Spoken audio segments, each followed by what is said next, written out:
wa la quwwata illa billah, amma ba'du. Yang kami hormati para jamaah sekalian di kantor Bea Cukai Kota Cirebon yang dimuliakan Allah Subhanahu wa taala. Puji syukur kehadirat Allah Subhanahu wa taala atas segala limpahan nikmat karunia-Nya kepada kita semuanya. Pada kesempatan siang hari ini, hari Rabu tanggal 24 bulan Maret tahun 2021, kita dapat bertemu kembali dalam acara kajian hukum Islam kaitannya dengan fikih muamalah atau ekonomi syariah. Salawat serta salam kepada junjungan Nabi Muhammad SAW.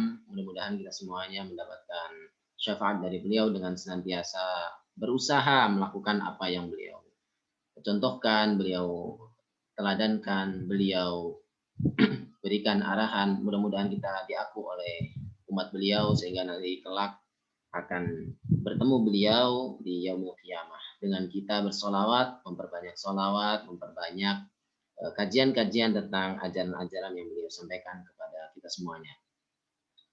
Marilah kita buka kajian pada siang hari ini dengan baca basmalah. Bismillahirrahmanirrahim.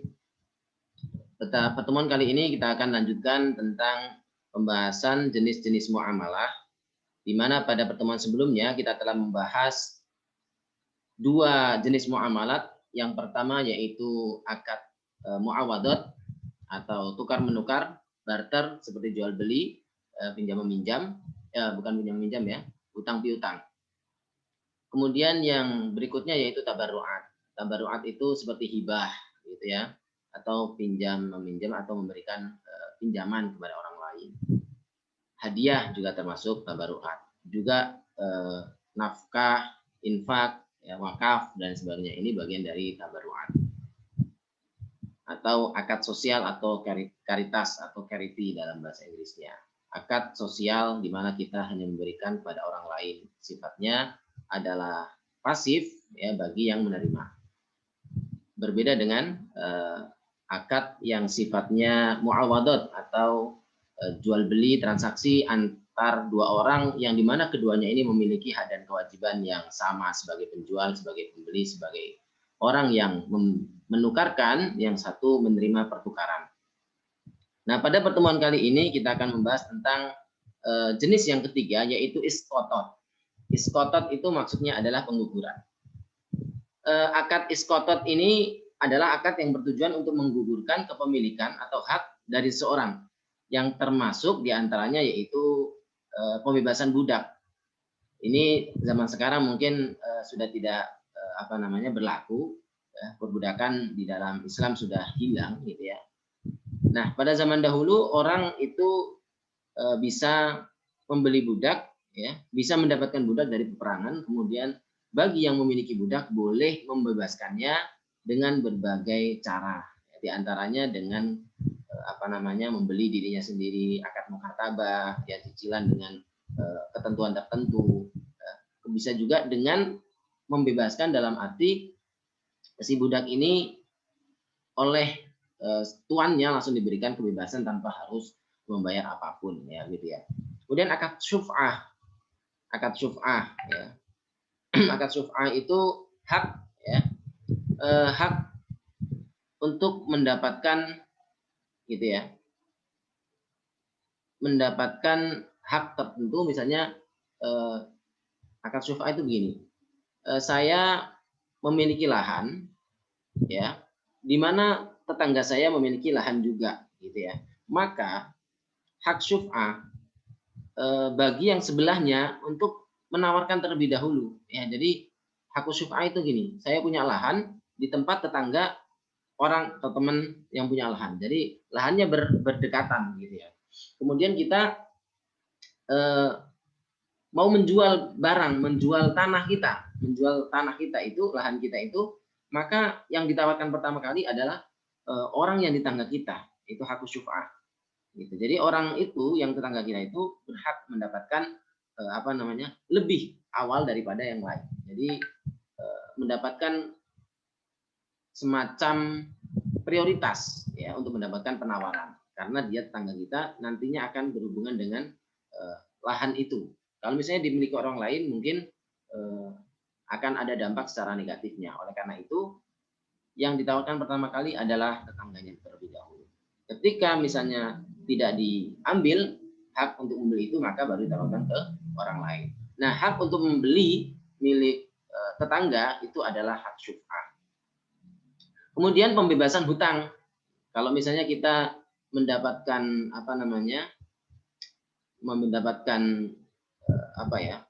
kita memiliki piutang terhadap orang lain hutang kepada kita. Kemudian kita menggugurkan, maka boleh saja. Nah, kalau hak syuf'ah tadi, misalnya syuf'ah itu kita kan berhak untuk membeli tanah yang tadi kita berhak untuk. Tapi kalau kita merasa tidak berkeinginan untuk membeli itu, kita bisa gugurkan hak itu. Misalnya kita, ya udah saya nggak pengen beli, ya hak syuf'ah kita gugurkan. Begitu juga pembebasan hutang, ya. Sebaliknya kita punya hak untuk menagih, tapi ternyata kita bebaskan saja karena melihat yang punya itu, yang hutang dengan kita itu tidak mau bayar, kemudian dia juga miskin, berhak mendapatkan santunan, oke, saya bebaskan saja hutang kamu. Gitu. Nah, inilah yang namanya iskotot, ya. Karakteristik daripada hak iskotot ini, akad iskotot ini memiliki tujuan yang sama dengan tabaruat, yang artinya untuk ihsan atau kebaikan, donasi, berbagi kepada sesama, gitu ya. Jadi sifatnya adalah kariti atau kesukarelaan sosial. Hanya saja akad tabaruat ini terjadi serah terima. Kalau tabaruat kan kita serahkan barang yang kita miliki untuk orang lain, ya, tanpa harus ada kembalian, ya, karena sifatnya berbagi. Nah, sementara jadi ada barang yang kita serahkan kepada orang lain, ada barangnya atau jasa. Ya, kita membantu orang lain, kemudian kita nggak minta imbalan, itu namanya akad tabaruat. Sedangkan dalam akad iskotot itu hanya membebaskan hak atau kepemilikan.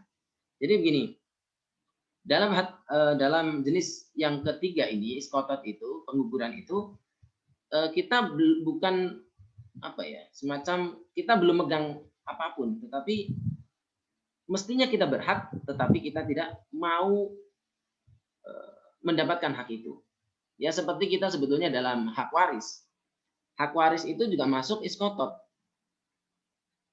Jadi kita berhak untuk mendapatkan warisan dari orang tua kita atau dari siapapun, ya, dari saudara kita, ya, hak waris itu bisa kita gugurkan. Artinya bukan kewajiban untuk kita untuk menerima warisan. Misalnya orang tua kita meninggal, sementara anaknya 2. Kita kaya, saudara kita miskin, ya. Kemudian kita lakukan iskotot, ya, kita lakukan iskot pengguguran hak kita. Misalnya kita bilang kepada hakim atau kepada ahli waris yang satu lagi, kita bilang bahwasanya oke, untuk masalah ini warisan saya tidak mengambil saja karena saya merasa sudah mampu, sementara saudara saya ini masih dalam berkebutuhan, dari misalnya warisan 10 juta ya saya nggak perlu ambil karena uang saya sudah lebih-lebih misalnya, ya, maka saya gugurkan hak saya, ya buat kamu saja 100%. Awalnya saya terima nggak apa-apa, kemudian saya serahkan kepada kamu lagi, atau nggak perlu diterima, langsung saja ini saya tidak mau, kemudian udah buat kamu saja. Nah, ini bagian dari ada kemiripan dengan tabaruat. Cuman bedanya kalau iskotot itu tidak harus menerima barang dulu, ya. Meskipun saya berhak tapi saya tidak mengambil hak saya. Nah, itu juga bagian dari iskotot. Seperti warisan tadi. Artinya apa? Misalnya begini.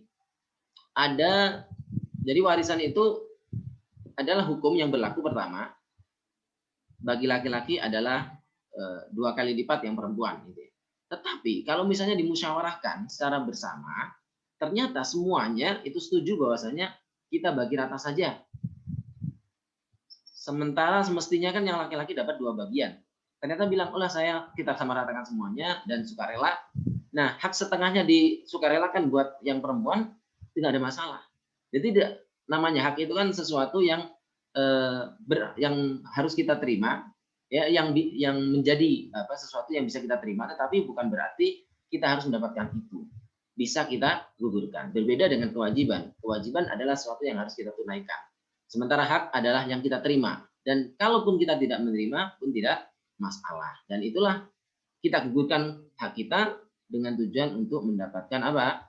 Untuk mendapatkan yaitu pahala dari Allah Subhanahu wa taala untuk membantu orang lain. Itu namanya bagian dari iskotot. Jadi iskotot itu memiliki makna sosial juga. Gharar tidak terpengaruh dalam akad iskotot sebagaimana dalam akad tabaruat. Gharar itu ketidakjelasan. Misalnya begini, kita misalnya mendapatkan hak untuk membeli tanah di tangga kita dan kita tidak tahu nominalnya berapa, harganya berapa, gitu. Ya udah saya nggak mau beli saja, udah serahkan, boleh dijual ke yang lain. Kita bilang seperti itu nggak masalah. Jadi nggak perlu harus ada kejelasan, tidak perlu. Berbeda dengan jual beli. Kalau jual beli, barang yang kita beli harus jelas, begitu. Yang berikutnya, akad iskotot, akad pengguguran ini tidak membutuhkan kabul. Tidak butuh kita harus, oke, saya terima. Tidak perlu gitu. Tidak perlu ada pernyataan respon dari pihak penerima. Ya, pihak orang yang itu. Misalnya begini, hak iskotot itu kita tidak harus diterima oleh hutang. Misalnya begini, seperti pada saat orang membebaskan hutang dari orang lain. Akad itu sudah dianggap sah tanpa harus menunggu orang yang berhutang memberikan jawaban setuju atau tidak. Ya, misalnya kita ada orang lain hutang sama kita, gitu ya. Taruhlah 10 juta. Ternyata secara sukarela kita bilang, kita melihat orang ini tidak mampu untuk membayar. Udah, saya ikhlaskan saja. Meskipun orang itu menolak atau menerima, itu nggak terlalu penting. Tetapi sudah gugur intinya. Intinya sudah gugur kewajiban orang itu untuk membayar kita kalau kita sudah ikhlaskan tanpa orang itu menerima atau menolak. Jadi tidak perlu ada qabul. Itu namanya akad iskotot. Dan ini bagian dari akad bersosialisasi terhadap umat manusia sama umat manusia. Tidak memandang agama, tidak memandang jenis kelamin dan lain sebagainya. Dan ini bagian dari ihsan terhadap orang lain. Dan nantinya orang itu akan mendapat pahala baik itu di sisi duniawi maupun ukhrawi. Dari segi duniawi mungkin tidak begitu terasa ya, tetapi sebetulnya akan banyak dampaknya bagi kehidupan seseorang. Kalau kita berbagi, maka orang lain akan berbagi kepada kita semuanya. Kata Nabi Muhammad SAW, tahadau tahabu, tahadu tahabu.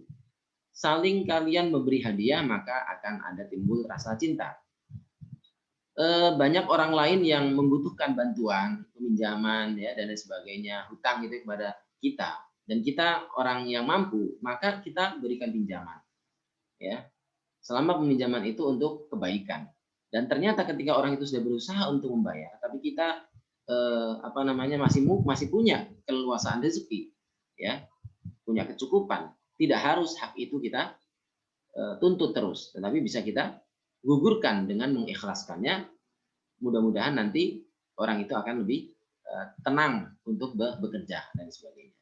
Nah, ini yang mungkin perlu untuk dipupuk dalam diri kita sebagai orang yang ya dalam memiliki keleluasaan dan kelebihan rezeki. Wallahu a'lam. Kemudian akad yang berikutnya yaitu itlaqat. Itlaqat itu adalah pemberian kuasa kepada seorang terhadap sesuatu yang tidak boleh dia kelola sebelum terjadinya akad. Maksudnya apa?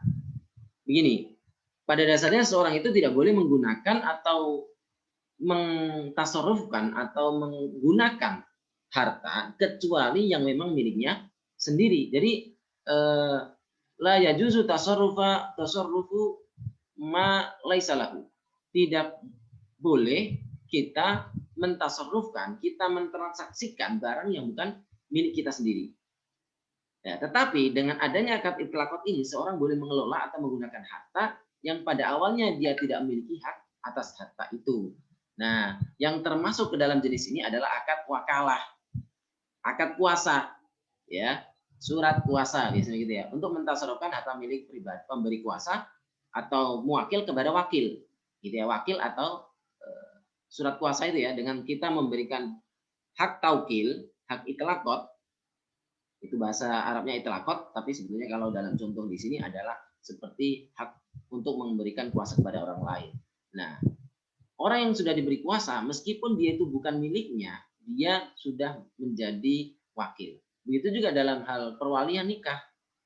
Ya. Itu meskipun itu bukan anak kita, tetapi kalau kita sudah diberikan hak kuasa ya, dari wali untuk menikahkan, maka kita berhak meskipun itu bukan anak kita yang kita nikahkan. Ya, seperti ini sekarang kan ada namanya naib, gitu, naib atau wakil. Wakil yang dari pihak KUA yang menikahkan atas taukil atau atas pemberian kuasa dari walinya, seperti itu. Ini kisahnya seperti misalnya Nabi dahulu Shallallahu Alaihi Wasallam pernah memerintahkan atau mengutus ya sahabat Urwah al-Bariqi memberi seekor kambing dengan uang 1 dinar. Ya, maka di sini Nabi berlaku sebagai mewakil atau memberi kuasa, sedangkan Urwah sebagai wakil. Urwah boleh menggunakan uang 1 dinar yang diberikan oleh Nabi yang pada awalnya tidak diperbolehkan karena bukan miliknya. Tetapi karena Nabi sudah memberikan kuasa, maka dia boleh mentasarrufkan, menggunakan uang yang bukan miliknya itu ya atas perintah pemilik aslinya. Nah, nanti model begini ini telakot ini bagi wakil itu tidak boleh melebihi yang sudah semestinya.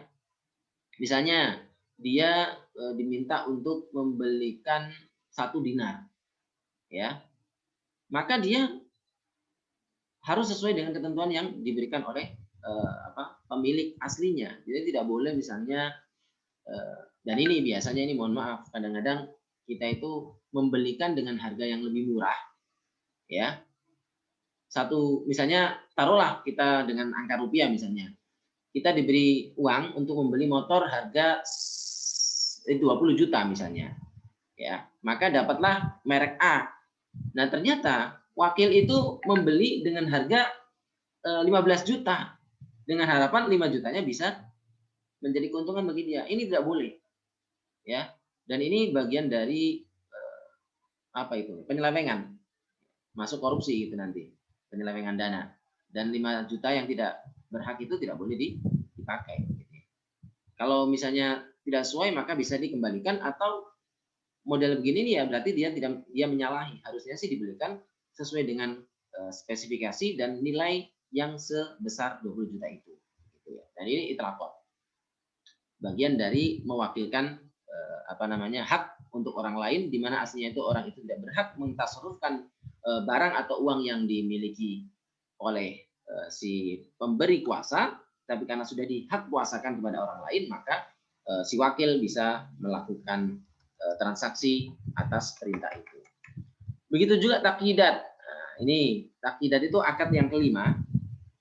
Apa itu takyidat?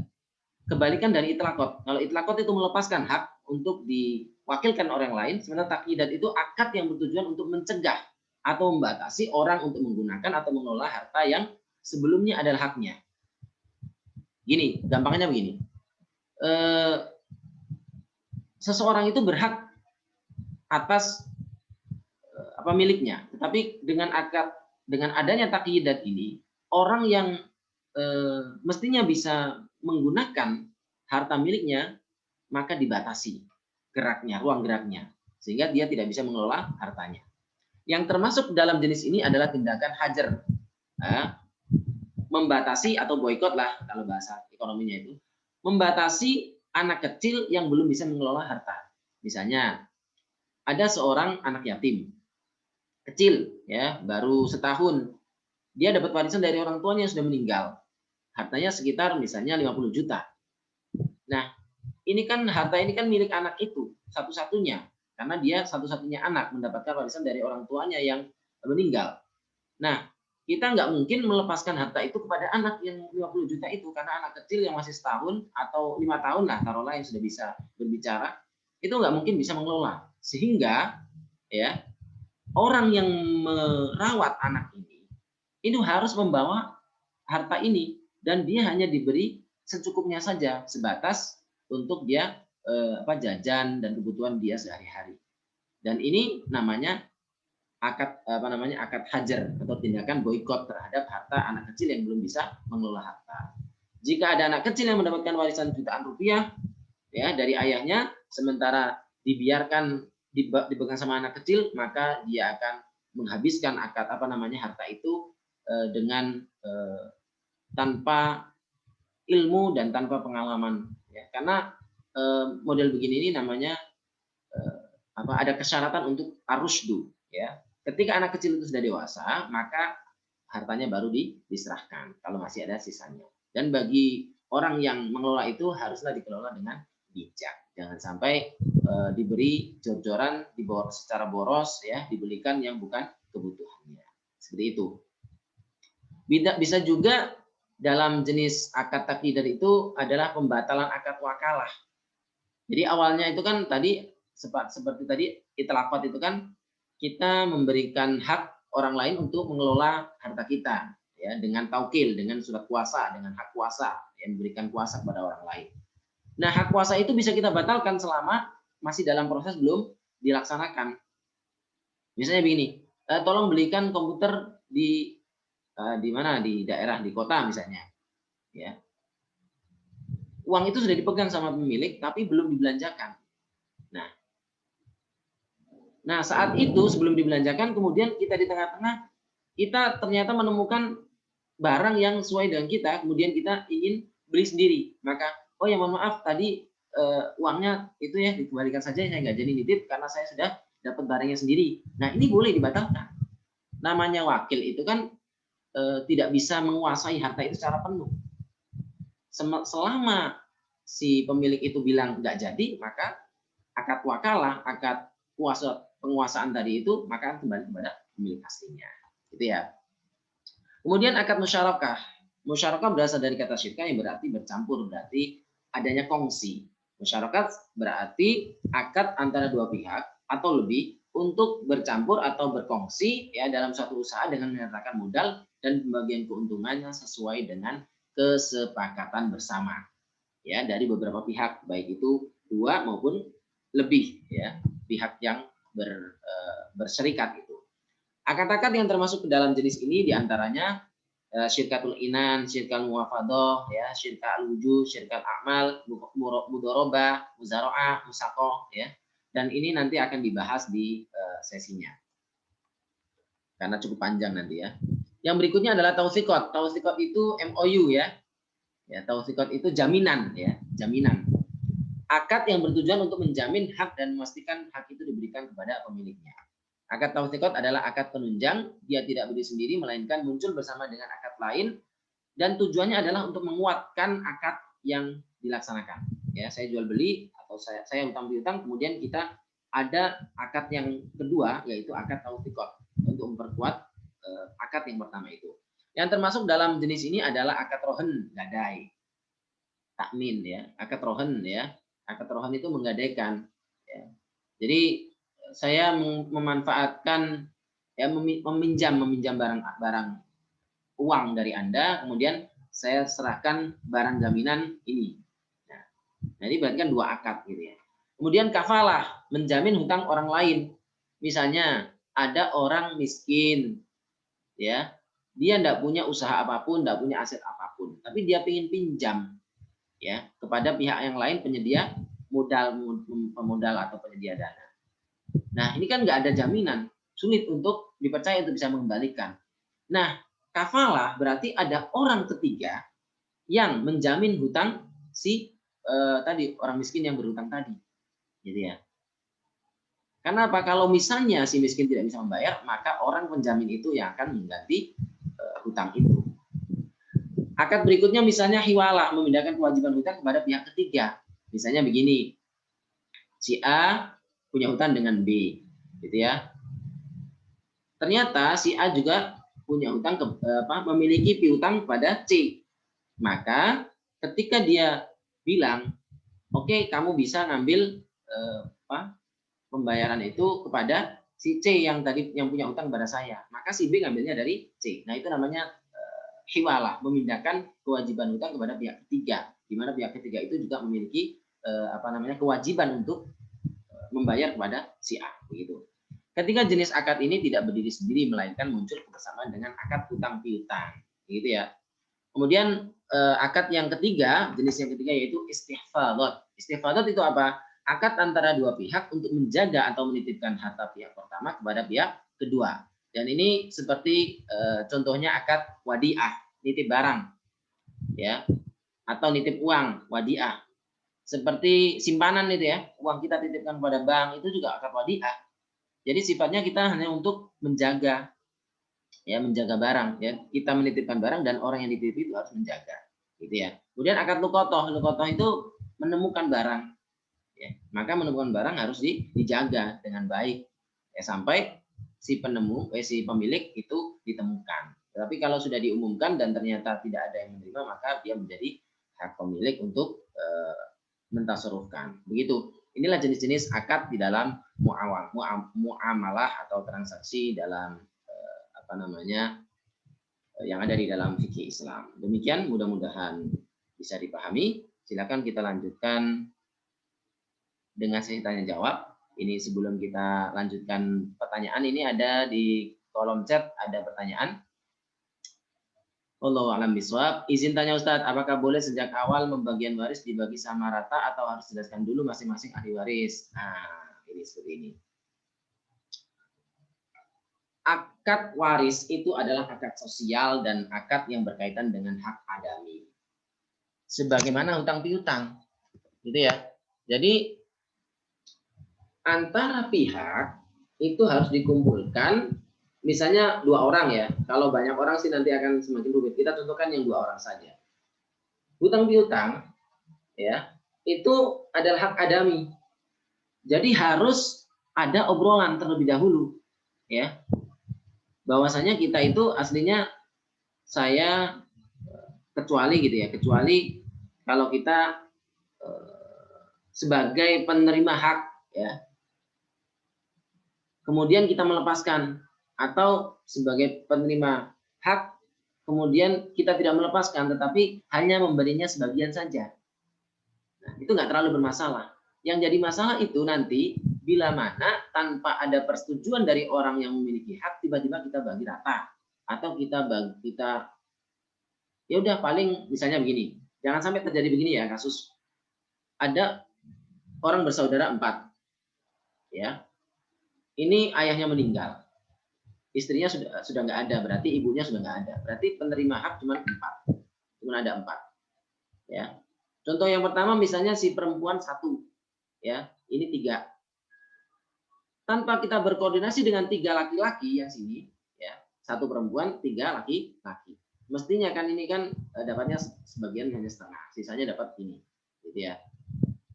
Ternyata tanpa sepengetahuan salah satu dari 3 ini, kita bagi rata, itu nggak boleh. Nanti akan ada hak yang dinodai, hak satu orang yang tadi, yang seterusnya mendapatkan haknya, ternyata secara sepihak diambil. Nah, itu yang bermasalah nanti. Ini bisa menggugat di pengadilan.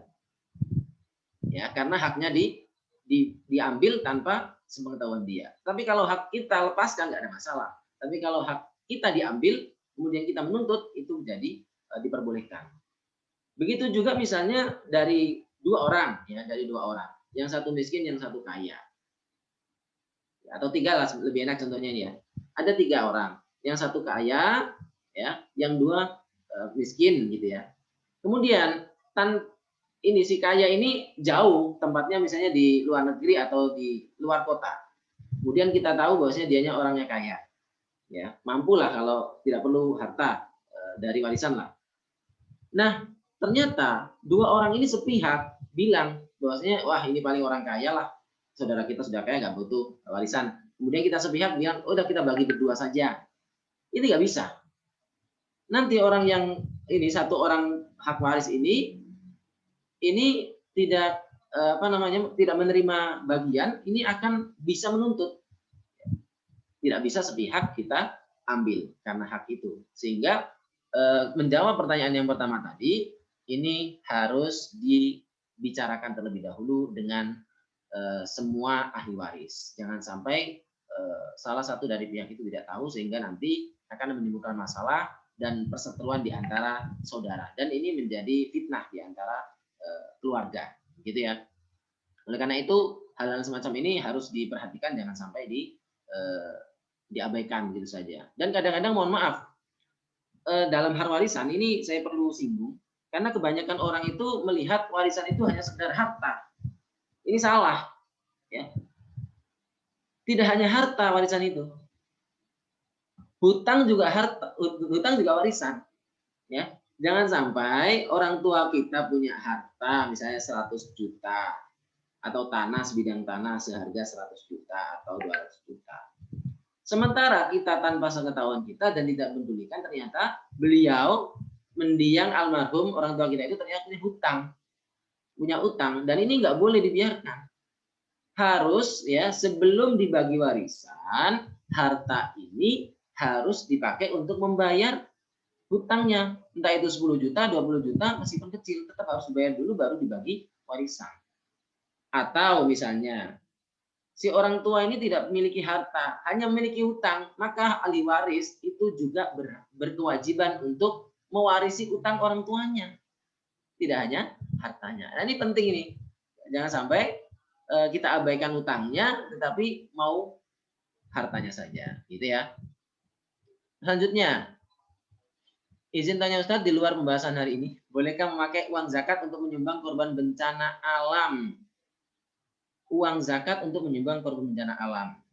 Nah, sebetulnya uang zakat itu kan sudah ada alokasinya, jelas ya, yaitu fakir, miskin, amil, mu'alaf, hamba, gharim, sabilillah, ibnu sabil. Ada 8 asnaf, 8 kategori orang-orang yang berhak mendapatkan zakat. Ya.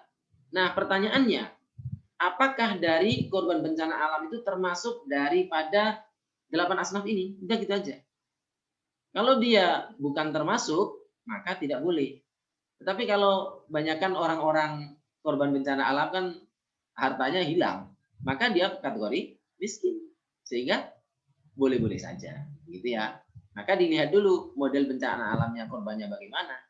Kalau dia korbannya termasuk awalnya orang kaya, gara-gara banjir bandang, ya barangnya ketelan semua, ya, dan ini jadi miskin dadakan, akhirnya kita mengambil dari dana zakat untuk membantunya. Jadi boleh-boleh saja. Lihat dulu model bencananya bagaimana, gitu ya. Untuk renovasi bangunan masjid bagaimana? Nah, ini apakah masjid ini kategorinya masuk dari sabilillah atau tidak? Ya, jadi nanti ada perbedaan pendapat. Apakah dia itu termasuk sabilillah? Kalau masuk sabilillah maka boleh. Tetapi ada yang bilang sabilillah nggak masuk di situ. Sabilillah itu jihad. Selain jihad tidak masuk sabilillah itu. Dan ini nanti ada perbedaan pendapat dari para ulama terkait apakah pembangunan masjid, pembangunan madrasah, menggaji marbot, menggaji beasiswa, bantuan beasiswa, itu apakah termasuk sabilillah atau tidak? Ya, kalau itu marbotnya miskin, misalnya nggak ada masalah karena dia masuk fakir miskin yang bagian dari hak penerima zakat. Tapi kalau untuk bangunan masjid bagaimana? Di sini perbedaan pendapat. Ada yang boleh dengan masukkannya dalam sabilillah, fasilitas umum, fasilitas ibadah, masuk daripada untuk sabilillah berdakwah di jalan Allah SWT, maka ada yang bolehkan. Tapi ada yang mengatakan menurut tafsir yang klasik tidak boleh karena sabilillah itu hanya jihad. Bagaimana untuk pembahasan tanah dan bangunan pondok pesantren? Boleh nggak untuk zakat digunakan itu? Sama, ya. Kalau masjid menurut satu pendapat boleh, maka untuk pesantren juga boleh. Bagi yang mengatakan tidak boleh, maka untuk pesantren juga tidak boleh. Ini 2 pertanyaan ya. Ada lagi? Silakan. Wallahu a'lam bishawab. Silakan bagi yang lain boleh melalui chat pribadi, boleh juga dengan langsung bertanya. Silakan.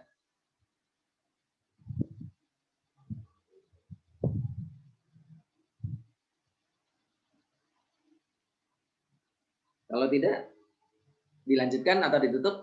Ini baru jam 1 sebetulnya. Kalau dilihat dari jamnya masih ya baru setengah jam lah. Biasanya 45 menit. Ya Mas Nanda ya.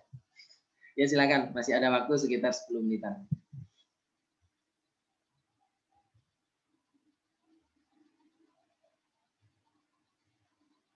Nggak ada?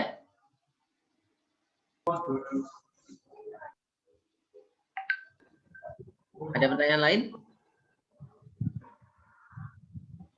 Sudah jelas berarti ya? Sepertinya sudah jelas, Ustaz. Ada yang bertanya, Ustaz. Mungkin dilanjutkan sedikit materinya, Ustaz. Gimana? Dilanjutkan sedikit materinya, Ustaz. Ya, lanjutkan materinya ya. Demikian tentang pembagian jenis-jenis transaksi di dalam fikih muamalah. Nah, selanjutnya yaitu terkait referensi fikih muamalah. Sebentar, saya mau titip bentar ya. Saya mau ngecas laptop dulu, khawatir nanti ngedrop sekitar 1-2 detik ya. Bentar ya. Saya tinggalkan dulu. Bentar, mau ngecas dulu.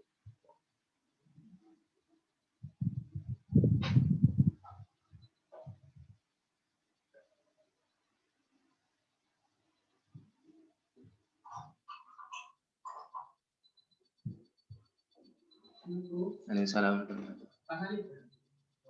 Bukan. Di luar tadi, di situ nggak ada. Mohon maaf, ada tamu sebentar. Kita lanjutkan pembahasan kedua, yaitu terkait dengan berikutnya, yaitu referensi fikih muamalah. Referensi atau dasar yang dipakai, referensinya atau rujukannya selama ini fikih muamalah itu dari mana saja sih, supaya kita tahu bahwasanya suatu muamalah itu boleh atau tidak, prinsip-prinsip muamalahnya itu yang benarnya bagaimana, begitu ya. Ini yang pertama, referensinya adalah Al-Quran. Ya, kita tahu biasanya akan kembali kepada Al-Quran dan Sunnah. Al-Quran ini sebagai sumber utama ajaran Islam, memuat ajaran-ajaran untuk seluruh aspek kehidupan manusia, termasuk diantaranya adalah muamalah. Karena Al-Quran ini adalah wahyu Allah Subhanahu wa Ta'ala, dan sumber hukum satu-satunya adalah Allah Subhanahu wa Ta'ala. Begitu ya. Memang sumber utama adalah Al-Quran, meskipun nanti tidak bisa kita kemudian setiap orang itu kemudian mengambil langsung dari Al-Quran, tetapi nanti ada proses yang dinamanya proses istihad maupun istinbat, penggalian hukum Islam, di mana itu ada persyaratan tertentu, ya, syarat dan ketentuan tertentu yang mana hanya orang yang memenuhi syarat saja yang bisa melakukan penggalian hukum dari Al-Quran. Tapi kita akan jelaskan bagaimana sih, apa sih dasar-dasar yang dipakai oleh para ulama ketika menggali hukum Islam terkait dengan muamalah.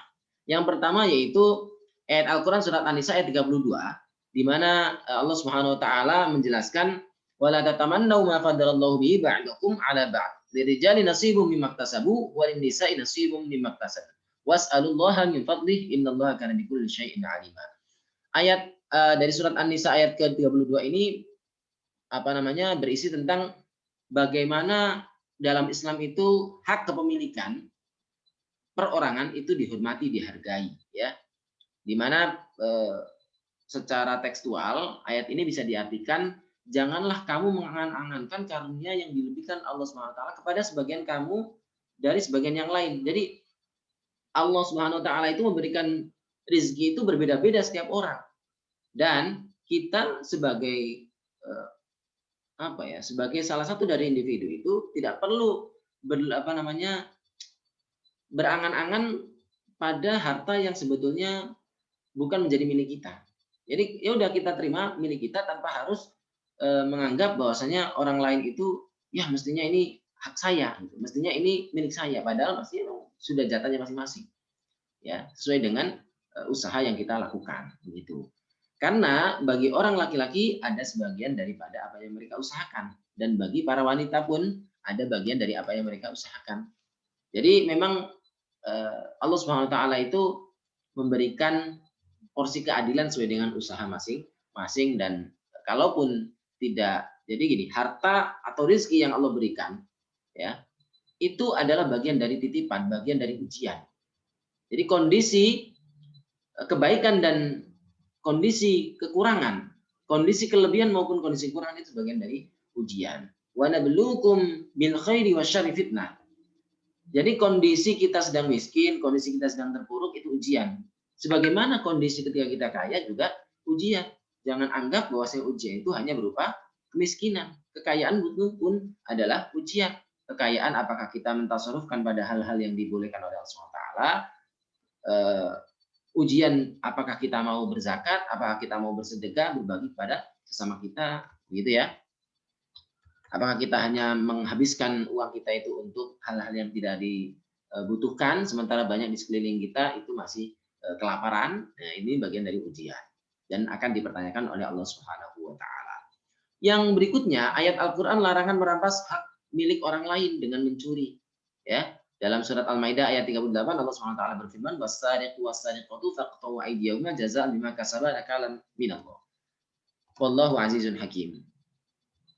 Seseorang yang mencuri, baik laki-laki maupun perempuan, potonglah tangannya, ya, sebagai balasan dari apa yang mereka kerjakan dan sebagai sisaan dari Allah. Dan ini jangan dilihat dari segi potong tangannya, tetapi dilihat dari segi bahwasanya hak, ya, hak kepemilikan harta itu sangat dihormati di dalam Islam. Artinya apa? Orang lain tidak diperkenankan untuk mengambil harta milik orang lain, gitu ya.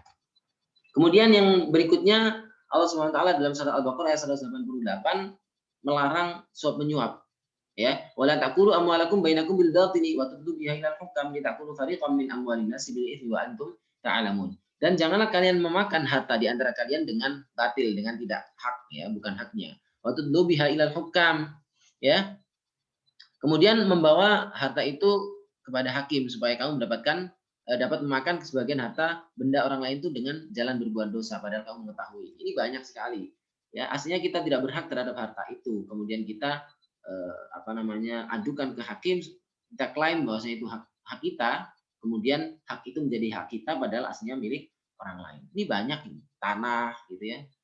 Banyak sekali kejadian semacam ini. Dan ini dilarang dalam Islam. Kita menyuap hakim supaya memenangkan kasus yang semestinya kita kalah, kita bukan berhak di dalam hal itu. Dan masih banyak lagi ayat Al-Qur'an yang memuat ajaran Islam bahwa bermuamalah itu ya harus sesuai dengan rel atau rule, ya, rel dan rule, ya, jalan yang semestinya dengan jalur yang semestinya dengan ketentuan yang semestinya. Kita tidak boleh menjual harta haram, ya, jual beli yang haram. Dalam jual beli harus ada antarodin, ya, dan sebagainya. Oke, berikutnya dalam hadis, ya, hadis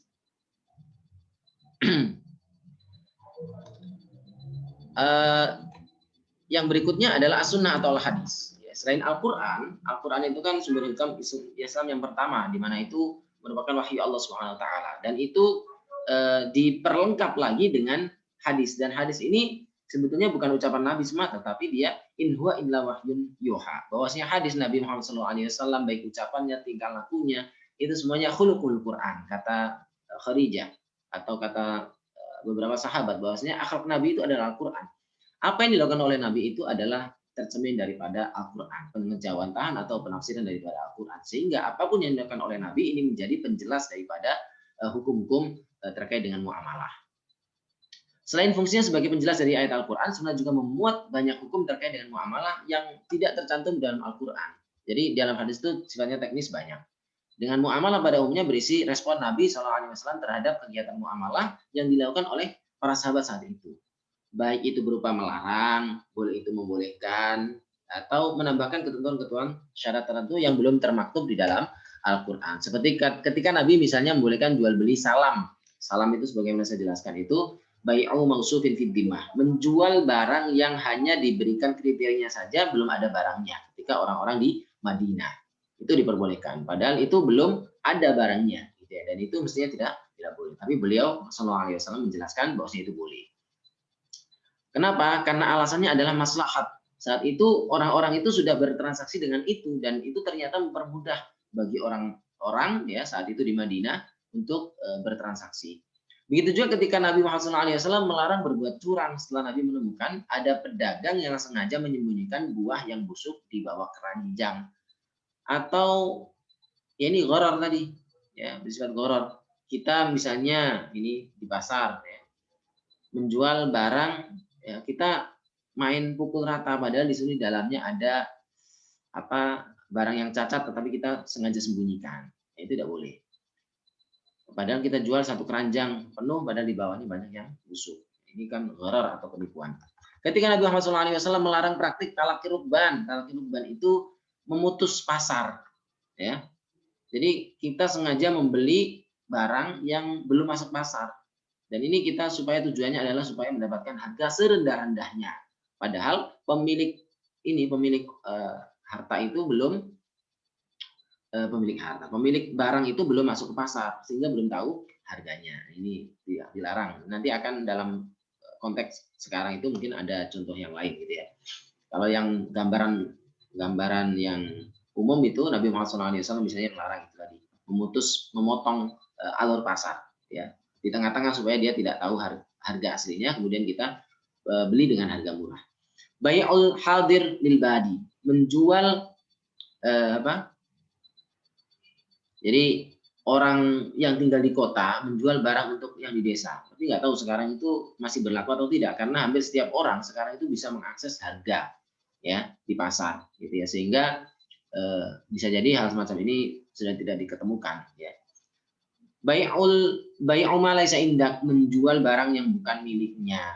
Ya, itu tadi seperti kita menjual barang ya, kita belum memesannya ya, tapi kita sudah menjual pada orang lain. Nah, kemudian setelah orang lain itu kita sudah beli punya barang punya HP gitu ya. Padahal ini bukan milik kita, kemudian kita jual pada orang lain. Padahal kita belum ngomong apapun terhadap pemiliknya. Nah, ini nggak boleh. Ya. Yang boleh itu kalau misalnya barang ini sudah kita dapat wakil untuk menjualkan sebagai reseller, ataupun kita sudah ngomong nanti saya akan itu ya jualkan barang ini dengan dana sekian, nanti harganya sekian. Nah, modal itu boleh. Dan lain-lain yang semuanya merupakan fenomena muamalah yang terjadi pada masa Nabi Muhammad SAW. Nah, ini salah satu kitab ya, kontemporer yang menjelaskan masalah ini adalah kitab Al-Mawsu' Al-Hadits Ahkam Al-Mu'amalat Al-Maliyah, ensiklopedia hadis hukum muamalah maliyah karya Dr. Hammam Abdurrahim Said dan Dr. Muhammad Hammam Abdurrahim. Kitab ini menghimpun hadis-hadis yang berkaitan dengan tema muamalah. Wallahu a'lam bishawab. Sebenarnya ada beberapa dalil-dalil lain yang menjadi referensi selain Al-Quran dan hadis, di antaranya ijma' dan sebagainya. Nanti akan saya jelaskan di pertemuan yang akan datang, sekaligus nanti kita beralih kepada pembahasan yang sifatnya detail terkait dengan spesifikasi muamalah yang sudah jelas ya, satu persatu supaya nanti ada gambaran. Mungkin saja karena ini sudah jam 1:16, mungkin kita cukupkan ya. Mudah-mudahan bisa dipahami dengan baik bahwasanya sumber dalam bermuamalah itu adalah Al-Quran dan As-Sunnah, itu adalah sumber utama. Tetapi nanti tidak mungkin kita mencukupkan itu, karena pada dasarnya Al-Quran dan hadis itu adalah muncul pada saat itu, di mana namanya muamalah itu kan akad sosial antara umat manusia, dan umat manusia itu memiliki sifat yang berkembang dinamis. Ya, akad sosial selalu berubah, transaksi di antara manusia selalu berubah. Ketika beliau Nabi Muhammad SAW berada di Mekah, ternyata mendapati ya akad itu ya yang biasa-biasa yang ada di Mekah.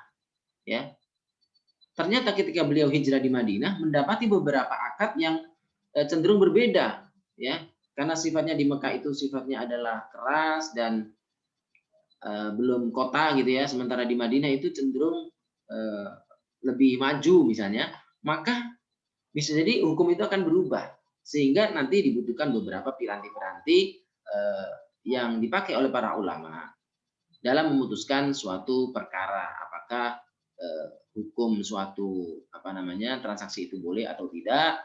Kemudian prinsip-prinsip kadang-kadang yang sifatnya itu terlarang bisa menjadi boleh karena ada alasan yang tertentu. Dan ini akan dibahas di pertemuan yang akan datang. Selain Al-Quran dan hadis, ternyata masih ada beberapa referensi yang dipakai oleh para ulama untuk menjadi referensi dalam menjelaskan tentang muamalah. Demikian, mudah-mudahan bermanfaat. Dari saya mohon maaf yang sebesar-besarnya bila ada kurangan, dan marilah kita tutup bersama-sama dengan baca Alhamdulillahirabbil alamin. Subhanakallahumma bihamdika asyhadu an la ilaha illa anta astaghfiruka wa atubu ilaik. Wal 'afwu minkum. Wassalamualaikum warahmatullahi wabarakatuh. Selanjutnya saya serahkan kepada Mas Ikhwan.